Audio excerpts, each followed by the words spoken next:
शिंदे ने बीती शाम अंधेरी के बीएमसी मैदान में लाड़की बहनों के लिए आयोजित एक समारोह में हिस्सा लिया। इस दौरान लाड़की बहनों और भाइयों को संबोधित करते हुए एकनाथ शिंदे ने सबसे पहले देरी से आने के लिए माफी मांगी और कहा कि हम सभी ने गरीबी को बहुत ही करीब से देखा है।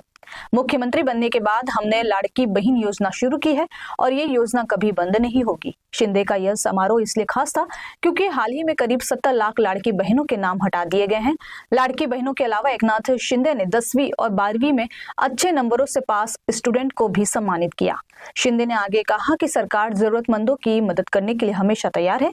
70 लाख नाम हटने के बाद अब लाड़की लाभार्थियों की संख्या 1,75,00,000 रह गई है। देखते हैं इस सिलसिले में डिप्टी सीएम एकनाथ शिंदे ने क्या कुछ कहा। समोर जमलेल्या माझ्या लाडक्या बहिणींनो, लाडक्या बहिणी मोठ्या सगळ्यात जास्त मेजॉरिटीमध्ये लाडक्या बहिणी आहेत आणि लाडके भाऊही आहेत। तुम्ही संध्याकाळी 7 वाजल्यापासून इथे आहात।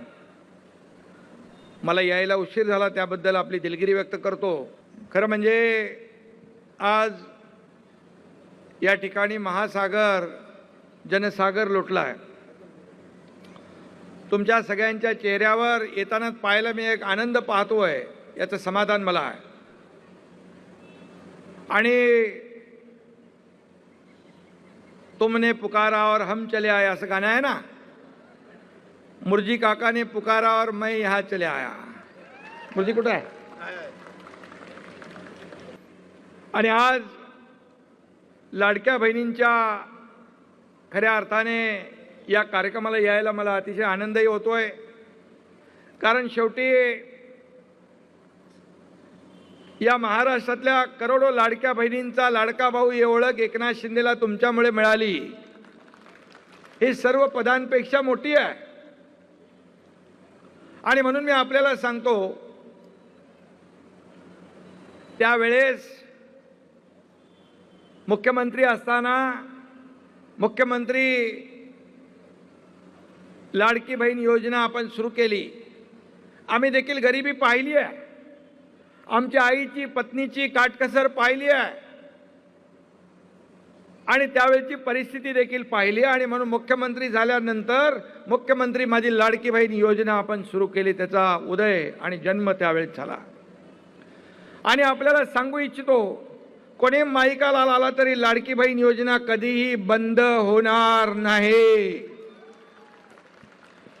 काही केवायसी वगैरे होईल त्याच्यामध्ये, पण पात्र लाडकी बहीण कधी वंचित राहणार नाही,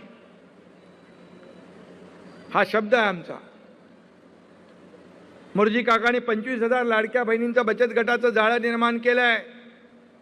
खरं म्हणजे लोकसभेनंतर झालेल्या विधानसभेमध्ये तुम्ही महायुती सरकारला 232 आमदार निवडून आणून देऊन एक इतिहास घडवला, एक इतिहास घडवलेला।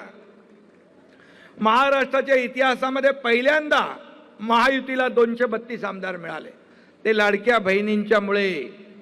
लाडके भाऊही आमचे आहेत, ते त्यांनी खूप मोलाचा सहभाग घेतला, परंतु रक्षाबंधन अजून लांब आहे। पण मुर्जी काकांनी आज सर्व लाडक्या बहिणींना एक प्रकारे रक्षाबंधनची ओवाळणी दिलेली आहे आणि म्हणून मी मुर्जी काकाचं मनापासून अभिनंदन करतो। खऱ्या अर्थाने